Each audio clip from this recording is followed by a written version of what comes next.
আজকের আবার বেরিয়ে পড়লাম উত্তর কলকাতার সমস্ত অলিগলি ব্লগ ভিডিওর মাধ্যমে তোমাদের সামনে তুলে ধরার জন্য।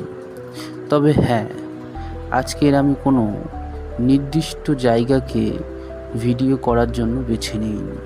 আজকের আমি উত্তর কলকাতার বিভিন্ন অচেনা গলি যেগুলো ঘুরে দেখব এবং ক্যামেরা বন্দি করে তোমাদের সামনে ব্লগের মাধ্যমে তুলে ধরব। তবে উত্তর কলকাতার একটি সুন্দর স্থান হলো উত্তরে আড্ডার কাছে দেশবন্ধু পার্ক। উত্তরে আড্ডা নিজেই একটি খুব সুন্দর স্থান। ওই দিকেই আমি এগোচ্ছি শ্যামবাজার হয়ে সিস্টার নিবেদিতা কলেজের সামনে গিয়ে দেশবন্ধু পার্কের দিকে যাব। দেশবন্ধু পার্ক দেশবন্ধু চিত্তরঞ্জন দাসের নামে তৈরি।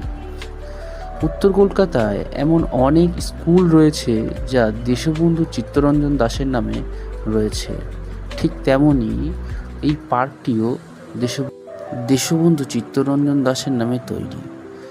এবার আমরা পার্কের ভেতরটা ভিডিওর মাধ্যমে তোমাদের তুলে ধরব।